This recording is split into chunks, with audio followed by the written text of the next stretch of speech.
Hello दोस्तों, कैसे हो आप लोग। आज का हमारा टॉपिक है बनारस हिंदू विश्वविद्यालय बीएड प्रवेश परीक्षा 2019, जो कि आज मैंने 2019 का प्रश्न पत्र लिया है। और आपको पता होगा कि प्रीवियस ईयर के क्वेश्चन कितने इंपॉर्टेंट होते हैं, जो एग्ज़ाम में बहुत सारे क्वेश्चन सेम ही आ जाते हैं। और सबसे ज़्यादा बेनिफिट तो यह है कि एग्ज़ाम पैटर्न का पता चल जाता है कि किस पैटर्न से क्वेश्चन आ रहे हैं। तो आपके लिए ये वीडियो बहुत ही इम्पोर्टेंट होने वाला है। तो चलिए शुरू करते हैं।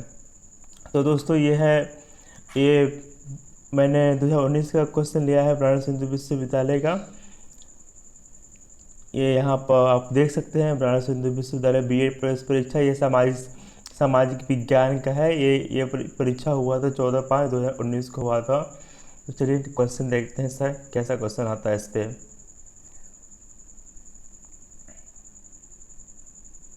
तो मेरा पहला क्वेश्चन है, शिक्षक शिक्षक शैली मुख्य रूप से संबंधित है। शिक्षक शैली जो है मुख्य रूप से संबंधित है। शिक्षक शैली मुख्य रूप से संबंधित है। तो शिक्षक शैली मुख्य रूप से शिक्षण के कैसे से, शिक्षण के क्या से, शिक्षण के क्यों से, शिक्षण के कब से। तो शिक्षण शैली मुख्य रूप से संबंधित है शिक्षण के, बताइए शिक्षण के क्या से, शिक्षण के क्या शिक्षण शैली मुख्य रूप से संबंधित है। छात्रों के लिए कौन सी विशेषता सर्वाधिक महत्वपूर्ण है। छात्रों के लिए कौन सी व्यवस्था सर्वाधिक महत्वपूर्ण है। अच्छा व्यवहार, स्वतंत्र चिंतन, आज्ञाकारिता, कड़ी मेहनत। छात्रों के लिए कौन सी विशेषता सर्वाधिक महत्वपूर्ण है। तो ये ऑप्शन नंबर बी हो जाएगा, स्वतंत्र चिंतन। स्वतंत्र चिंतन छात्रों के लिए सर्वाधिक महत्वपूर्ण है। नेक्स्ट क्वेश्चन, सहयोगी अधिगम के लिए कौन सा कथन सही है। सहयोगी अधिगम के लिए कौन सा कथन सही है। छात्र एक दूसरे के साथ प्रतिस्पर्धा करते हैं। छात्र को विचारों की प्रस्तुति तथा स्वतंत्रता पूर्वक एक दूसरे से चर्चा करने के अवसर, अधिक अधिक मात्रा में अधिक निर्देशन की आवश्यकता। छात्र स्वतंत्र रूप से कार्य करते हैं।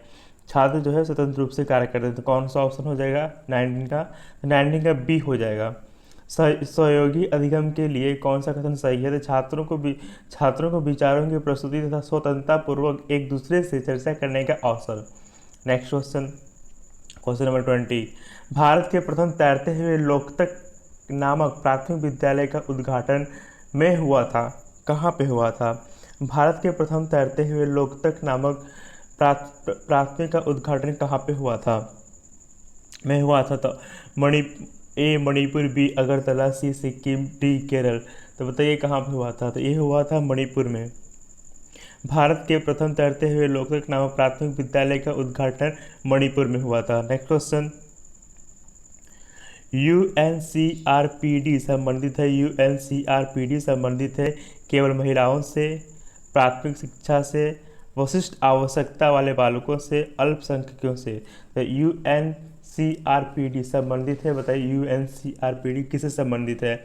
तो पहले बात तो यूएनसीआरपीडी का फुल फॉर्म क्या होता है। इसका फुल फॉर्म होता है United nation convention on the right of person with disabilities. मतलब एक अंतर्राष्ट्रीय दिव्यांग मानवाधिकार संधि है, जिसे संयुक्त राष्ट्र महासभा ने 13 दिसंबर 2006 को स्वीकार किया था। तो इसका सही आंसर क्या होगा। इसका सही आंसर होगा 21 का सी, विशिष्ट आवश्यकता वाले बालकों से। इसका आंसर होगा यूएनसीआरपीडी का फुल फॉर्म होता है United nation convention on the right of person with disability. Disability मतलब कि दिव्यांग। नेक्स्ट क्वेश्चन, राष्ट्रीय शिक्षा दिवस निम्न में से किसके जन्म दिवस पर मनाया जाता है। राष्ट्रीय शिक्षा दिवस निम्न में से किसके जन्म दिवस पर मनाया जाता है। Doctor APJ Abdul Kalam, B Maulana Abul Kalam Azad, C Pandit Madan Mohan Malviya ji, and D Arjun Singh. तो बताइए 22 का हो जाएगा। 22 का आपका ऑप्शन हो जाएगा बी, मौलाना अबुल कलाम आज़ाद के राष्ट्रीय शिक्षा दिवस निम्न में से किसके जन्म दिवस पर मनाया जाता था? मौलाना अबुल कलाम आज़ाद के जन्म दिवस पर राष्ट्रीय शिक्षा दिवस मनाया जाता है। तो हमारा ऑप्शन हो जाएगा बी। नेक्स्ट क्वेश्चन, केंद्रीय शिक्षक पात्रता परीक्षा सी टेट संचालित होती है। केंद्रीय शिक्षक पात्रता परीक्षा सी टेट संचालित होती है। ए 19 भारतीय भाषाओं में, बी 22 भारतीय भाषाओं में, सी 18 भारतीय भाषाओं में, डी 20 भारतीय भाषाओं में। तो बताइए इसे क्या आंसर हो जाएगा? तो इसका आंसर हो जाएगा डी 20 भारतीय भाषाओं में सीटेट परीक्षा जो है संचालित होती है। सीटेट परीक्षा ऑल इंडिया में 20 भारतीय भाषाओं में संचालित होती है। नेक्स्ट क्वेश्चन है, 24 जुलाई 2018 में वैश्विक दिव्यांगता शिखर सम्मेलन में हुआ था। ये उस टाइम का करंट अफेयर, इसको छोड़ देते हैं। अटल नवाचार मिशन के तहत अटल टिंकरिंग लैब के स्तर पर नवाचार संस्कृति के लिए प्रस्तावित किया गया है। ये भी करंट अफेयर्स क्वेश्चन है, लेकिन इसका देख लेते हैं आंसर क्या होता है। 25 का हो जाएगा आपको ए विद्यालय। अटल नवाचार मिशन के तहत अटल टिंकरिंग लैब के विद्यालय स्तर पर नवाचार संस्कृति के लिए प्रस्तावित किया गया है, मतलब इसका आंसर हो जाएगा ए। नेक्स्ट क्वेश्चन, दिसंबर 2018 में प्रथम रेलवे यूनिवर्सिटी की स्थापना कहाँ हुई थी? दोस्तों करंट अफेयर से बहुत सारे क्वेश्चन आएंगे, तो आप करंट अफेयर अपने तरफ से देख लीजिएगा, नहीं तो कमेंट करके बता दीजिए, करंट अफेयर से भी क्वेश्चन मैं बना दूंगा। दिसंबर 2018 में प्रथम रेलवे यूनिवर्सिटी का स्थापना कहाँ पर हुआ था? वडोदरा में हुआ था, नई दिल्ली में हुआ था, हैदराबाद में हुआ था, मुंबई में हुआ था। दिसंबर 2018 में प्रथम रेलवे यूनिवर्सिटी की स्थापना कहाँ पर हुआ था? तो यह हुआ था वडोदरा में। दिसंबर 2018 में प्रथम रेलवे यूनिवर्सिटी का स्थापना हुआ था वडोदरा में। नेक्स्ट क्वेश्चन है, समग्र शिक्षा योजना 2018 संबंधित है। समग्र शिक्षा योजना 2018 जो है संबंधित है ए विद्यालय शिक्षा से। देख रहे हैं कितना करंट अफेयर्स क्वेश्चन आ रहा है। समग्र शिक्षा योजना 2018 संबंधित है विद्यालय शिक्षा से। नेक्स्ट क्वेश्चन है, MUSK का विस्तार है। MUSK का विस्तार है माध्यमिक एवं उत्तर शिक्षा से, माध्यमिक एवं उत्तर शिक्षा से, प्राथमिक एवं उच्चतर शिक्षा से, मध्यम एवं उन्नति शिक्षा कोष से, मध्यम एवं उच्चतर शिक्षा कोष से। तो MUS का विस्तार है, बताइए MUS का विस्तार है बी माध्यमिक एवं उच्चतर शिक्षा कोष से।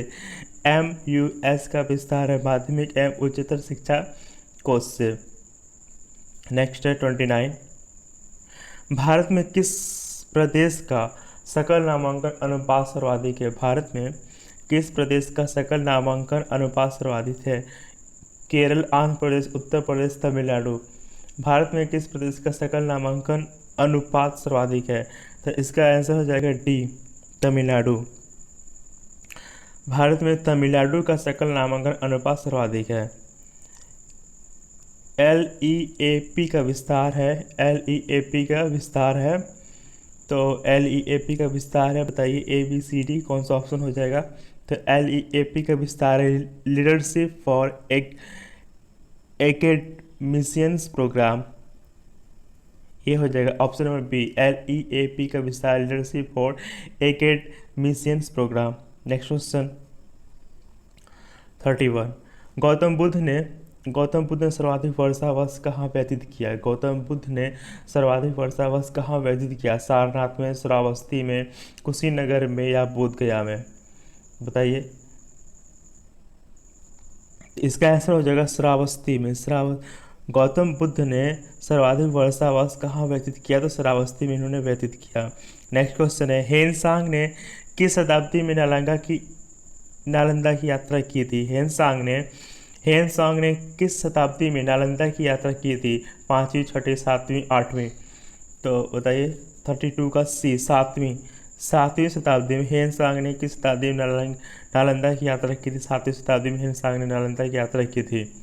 नेक्स्ट क्वेश्चन है, निम्नलिखित में से किस राजवंश के शासकों के लिए देवपुत्र की उपाधि प्रयुक्त थी? निम्नलिखित में से किस राजवंश के शासकों के लिए देवपुत्र की उपाधि प्रयुक्त थी? ए सक्षत्र, बी कुषाण, सी सुंग, डी गुप्त। किस राजवंश के लिए देवपुत्र की उपाधि प्रयुक्त की थी? तो इसका आंसर हो जाएगा गुप्त। गुप्त शासकों के लिए, गुप्त राजवंश के शासकों के लिए देवपुत्र की उपाधि प्रयुक्त की थी। निम्न में से कौन grand old man of India के नाम से जाना जाता है? राजा राम मोहन रॉय, जी के गोखले, फिरोज शाह मेहता, दादा भाई नौरोजी। बताइए। इसका हो जाएगा Dadabhai Naoroji. Grand old man of India हमारे दादा भाई नौरोजी को कहा जाता है। नेक्स्ट क्वेश्चन है, भारत में आए साइमन कमीशन के खिलाफ दिखाए गए प्रतिरोध के दौरान किसको चोट लगी और उनकी मृत्यु होगी? भारत में आए साइमन कमीशन के खिलाफ दिखाए गए प्रतिरोध के दौरान किसको चोट लगी और उनकी मृत्यु हो गई? JL नेहरू, BG तिलक, लाला लाजपत राय, बिपिन चंद्र पाल। तो 35 का आंसर हो जाएगा हमारा लाला लाजपत राय। आंसर हम सी के साथ जाएंगे, 35 का आंसर सी के साथ जाएंगे। भारत में आए साइमन कमीशन के खिलाफ दिखाए गए प्रतिरोध के दौरान किसको चोट लगी और उनकी मृत्यु हो गई? तो लाला लाजपत राय जी को चोट लगी थी और उनकी मृत्यु हो गई। तो हमारा ऑप्शन नंबर सी सही हो जाएगा।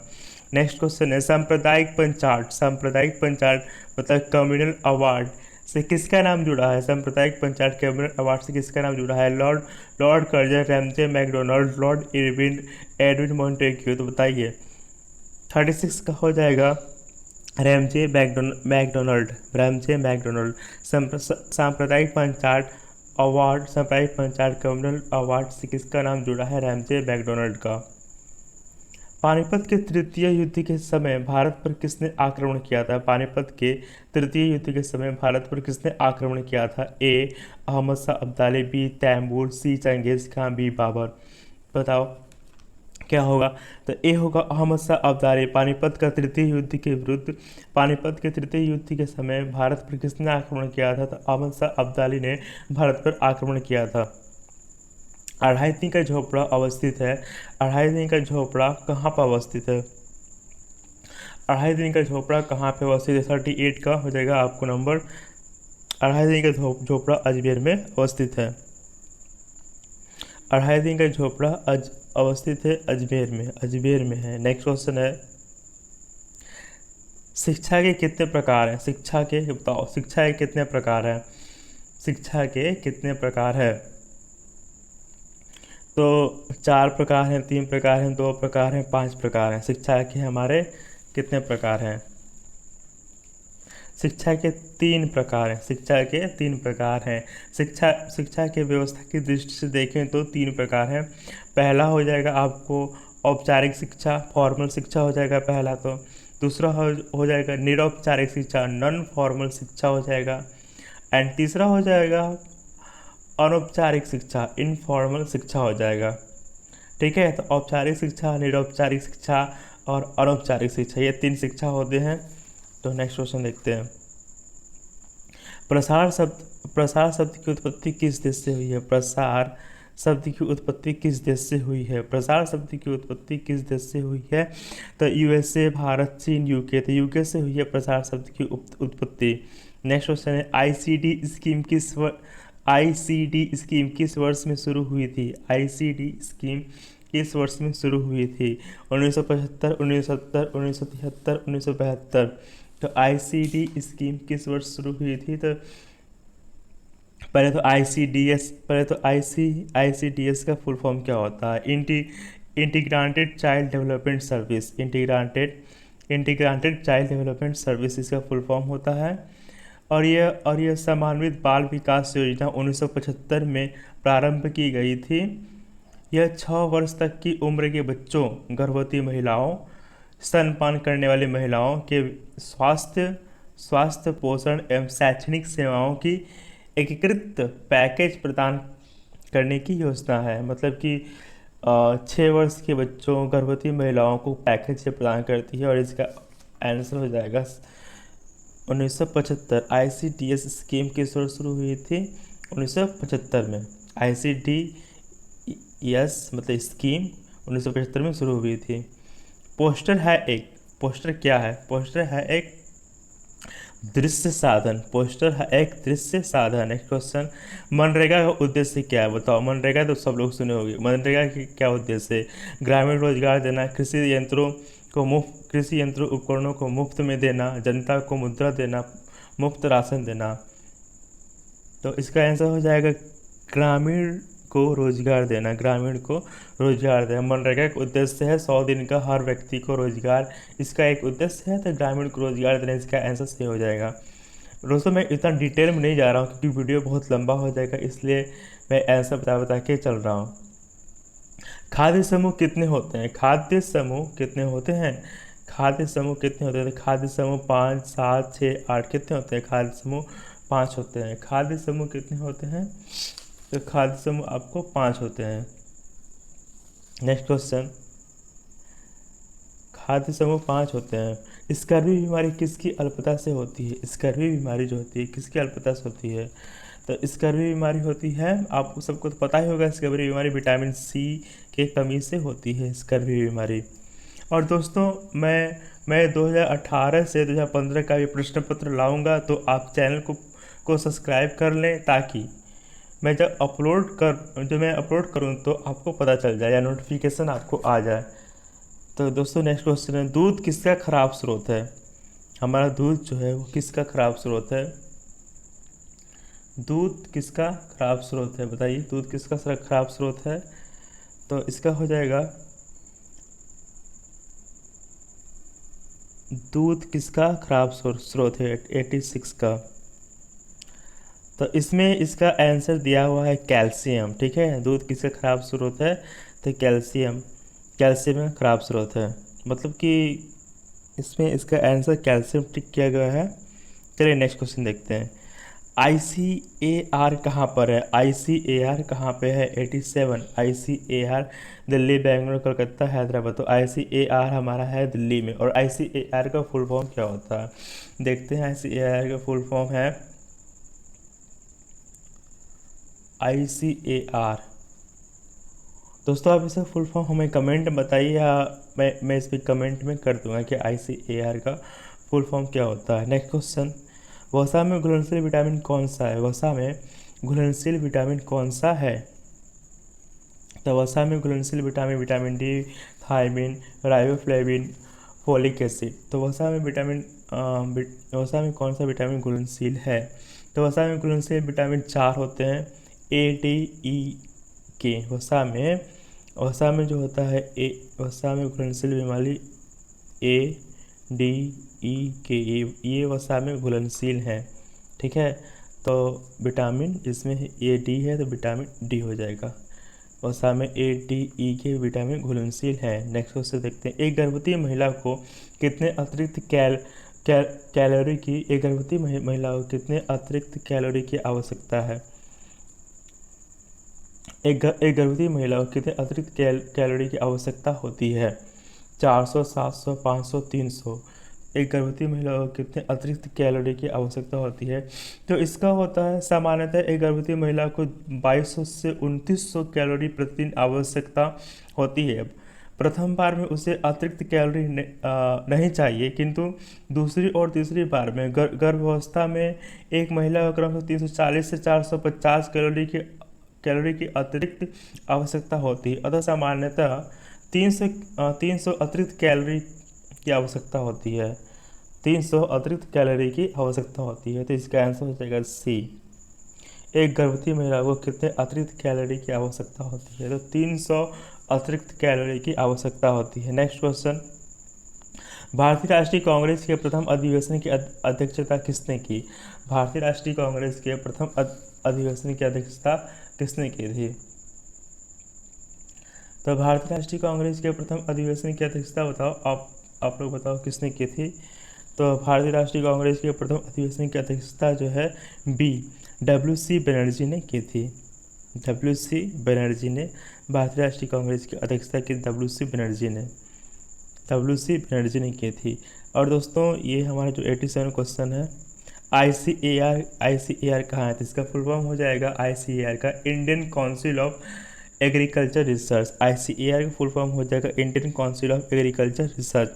Indian council, I for Indian, C for council, A for agriculture, R for research. Okay,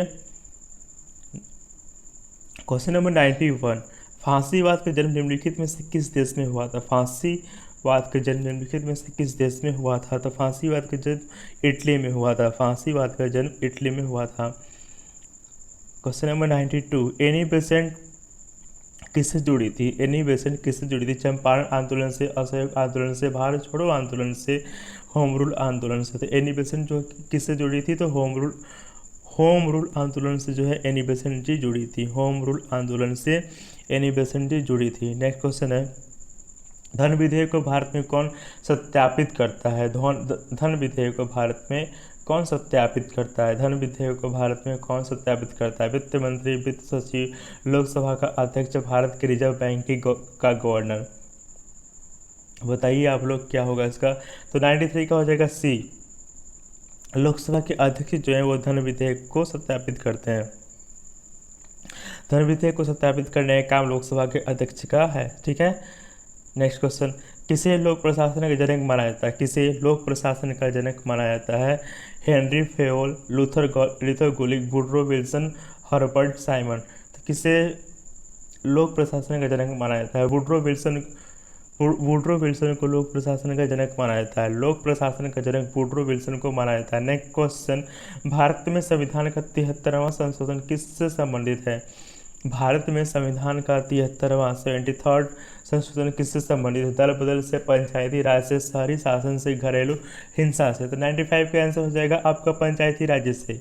Bharat में संविधान का 73वां संशोधन किससे संबंधित है? भारत में संविधान का 73वां संविधान पंचायती राज से संबंधित है। नेक्स्ट क्वेश्चन, निम्नलिखित में से किस आयोग को केंद्र सरकार ने 1983 में संघ राज्य संबंध के लिए नियुक्त किया था?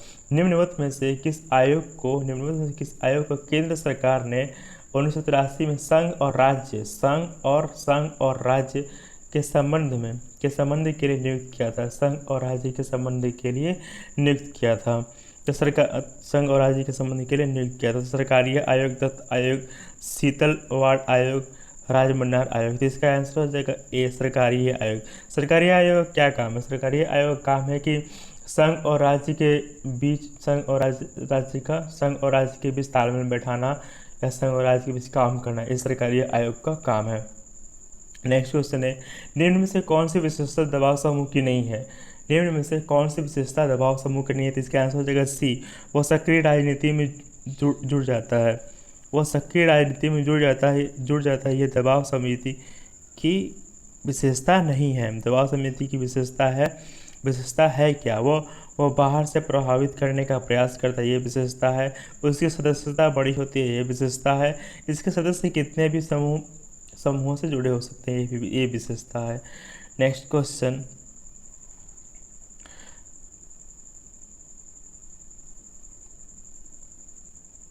निम्न में से कौन सी विशेषता दबाव समूह की नहीं है? ये तो हो गया है। अगला क्वेश्चन देखते हैं, वह विशेषज्ञों की समिति जिसने योजना आयोग को प्रतिस्थापित किया। वह विशेषज्ञों की समिति जिसने योजना आयोग को प्रतिस्थापित किया। तो बताइए 98 का। तो योजना आयोग किसने हटाया? मतलब कि योजना आयोग की जगह पर कौन सा आयोग आया था? नीति, धर्म, नीति विभाग, नीति शासन, नीति योजना। तो नीति योजना आपका ऑप्शन नंबर डी हो जाएगा, नीति योजना। वो विशेषज्ञों की समिति जिसने योजना आयोग को प्रस्तावित किया, नीति आयोग। क्वेश्चन नंबर 99, निम्न में से कौन सी बात प्राक्कलन समिति के लिए सही नहीं है? निम्न में से कौन सी बात प्राक्कलन समिति के लिए सही नहीं है? तो निम्न में से कौन सी बात प्राक्कलन समिति के लिए सही नहीं है? तो इसका हो जाएगा डी। इसका हो जाएगा, एक मिनट, इसका हो जाएगा डी, 2, 3, 4। ठीक है, देख लेते हैं 2, 3, 4 में है क्या। प्राक्कलन समिति को संसद द्वारा अनुमोदित नीतियों पर प्रश्न उठाने का अधिकार। प्राक्कलन समिति को, देखो निम्न में से कौन सी बात प्राक्कलन समिति के लिए नहीं है? प्राक्कलन समिति के लिए नहीं है, तो प्राक्कलन समिति के लिए क्या नहीं है? प्राक्कलन समिति को संसद द्वारा अनुमोदित नीतियों पर प्रश्न उठाने का अधिकार नहीं है। यह राज्यसभा एवं लोकसभा दोनों सदस्यों से निर्मित होती है। यह राज्यसभा एवं लोकसभा दोनों सदस्यों से निर्मित होती है, ये भी नहीं होती है। प्राक्कलन समिति का अध्यक्ष हमेशा विपक्षी दल का नेता होता है, ये भी कोई जरूरी नहीं है। तो तो नि, तो निम्न में से कौन प्राकृतिक समिति का के लिए सही नहीं है? तो 2, 3, 4 सही नहीं है। नेक्स्ट क्वेश्चन, उच्च न्यायालयों में किस अनुच्छेद के अंतर्गत याचिका निर्गत की जाती है? उच्च न्यायालयों में किस अनुच्छेद के अंतर्गत याचिका निर्गत की जाती है? तो आपका ऑप्शन हो जाएगा डी, 226 अनुच्छेद 226 के तहत उच्च न्यायालय में याचिका निर्गत की जाती है। अनुच्छेद 226 के तहत उच्च न्यायालय में याचिका निर्गत की जाती है। तो दोस्तों ये हमारा प्रीवियस ईयर का 2019 का क्वेश्चन था, और मैं इसके अगले वीडियो में जो 18 क्वेश्चन लाऊंगा। तो प्लीज़ दोस्तों लाइक सब्सक्राइब कर दिया करिए, और बहुत जल्दी ही 2018 का प्रश्न पत्र क्वेश्चन आने वाला है। तो थैंक यू वेरी मच।